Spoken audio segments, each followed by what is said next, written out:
எப்படிங்க விடுவ? கேட்டுதான் இருப்பீங்களா இப்படிதான்?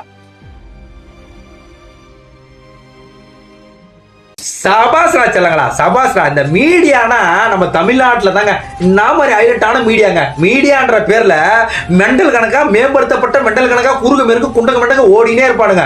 எதுக்கு? மக்களுக்கு 4 விஷயம் நல்லதா சொல்றது கிடையாது, 4 அவதூறு பாயிண்ட் எடுத்துக்கின்னு அவுத்து போட்டு திரிவானுங்க. எதுக்குடான்னு கேட்டா, ஆமா அப்புறம் எப்படி டிஆர்பி ஏறும், அப்புறம் எப்படி எங்களுக்கு 2 இட்லி கூட வழி இல்லைல்ல, டிஆர்பி வேணும்னா நாங்க எவ்வளவு வேணாலும் வண்டி போட்டு பிச்சை எடுத்துக்கினே இருப்போங்க அப்படின்றானுங்க.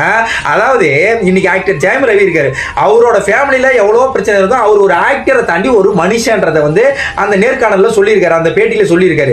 இப்படிலாம் கேள்வி குறுக்க மெருக்க குண்டக மண்டக கேட்காதீங்கடா குந்தானிங்களான்னு.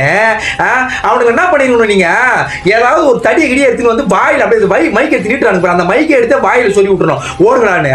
கொஞ்சம் கூட கூச்சமே இல்லாம அந்த மனுஷனோட எமோஷனலை தூண்டி அந்த மனுஷனோட செல்ஃபை வந்து இழந்து, கரெக்டா இல்லையா, அந்த மனுஷனோட செல்ஃபை இழந்து அந்த மனுஷன் கத்தி கதறி அழறாரு ஒரு பக்கம்.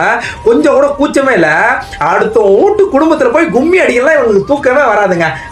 டிஆர்பியாக என்ன வேணாலும் பிக்சர் பண்ணலாம், டிஆர்பியாக டிக்கில அடி வாங்க கூட தயங்க மாட்டானுங்க.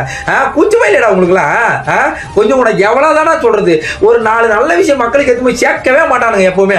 அதாவது எப்படி தெரியுமா இவனுங்க, அதுல வேற ஒரு கலாட்டா சேனல்ல ஒரு வாய்ஸ் அவுட் ஒன்று வரும், ஒரு கேலோட வாய்ஸ் அவுட் வரும். ஐயோ இவருக்கு இப்படி ஒரு நிலைமையா, ஐயோ அப்படின்னு சாவு வீட்டுல ஒப்பாரி கூட இப்படி அழுக மாட்டாங்கடா. டேய் டேய், ஊச்சமே தடி எடுங்க ஓடுறானுங்க பாத்துங்க.